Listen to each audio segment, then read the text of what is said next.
সাকিব আল হাসানের বিপদ যেন কাটছেই না। একের পর এক ধাক্কা খাচ্ছেন ক্রিকেট জগতের এই মহাতারকা। কয়েকদিন আগেই বোলিং অ্যাকশনের উপর নিষেধাজ্ঞা আসায় বল করতে পারছেন না আন্তর্জাতিক কোনো ক্রিকেট ম্যাচে। ফের আবার মরার ওপর খাড়ার গা হয়ে হাজির আরেক বিপদ। এবার ভালোভাবেই ফেসে যেতে পারেন সাকিব আল হাসান।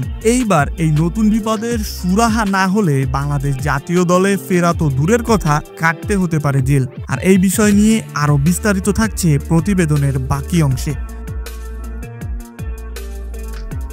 আইএফআইসি ব্যাংকের চেক ডিসঅনারের একটি মামলায় ক্রিকেটার ও সাবেক সংসদ সদস্য সাকিব আল হাসান সহ 4 জনের বিরুদ্ধে সমন জারি করেছে আদালত। বুধবার ঢাকার additional chief metropolitan magistrate Mahbubul হকের আদালতে এই সমন জারি করে আগামী 18 জানুয়ারি সাকিবকে আদালতে হাজির হওয়ার নির্দেশ দেন। সংশ্লিষ্ট আদালতের বেঞ্চ সহকারী খন্দকার শাহরিয়ার আলম জানান, সাকিব আল হাসানের বিরুদ্ধে 15 ডিসেম্বর একটি চেক জালিয়াতির মামলায় আজ এ মামলায় শুনানি শেষে আদালত তার বিরুদ্ধে সমন জারি করেন।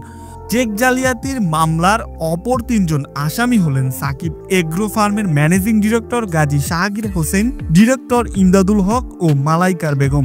গত 15 December banking relationship officer Hasibur Rahman বাদী হয়ে আদালতে এই মামলা দায়ের করেন। যুক্তরাষ্ট্রে অবস্থানরত টেস্ট ও টোয়েন্টি ক্রিকেট থেকে অবসর নেওয়া সাকিব এখনো ওয়ানডে ক্রিকেট খেলে যাচ্ছেন এবং তিনি চ্যাম্পিয়ন্স ট্রফি পর্যন্ত ওয়ানডে ক্রিকেট চালিয়ে যাওয়ার ইচ্ছা প্রকাশ করেছিল। তবে বর্তমান পরিস্থিতিতে চ্যাম্পিয়ন্স ট্রফি তো দূরের কথা, বাংলাদেশ জাতীয় দলে আর নাও দেখা যেতে পারে সাকিব আল হাসানকে।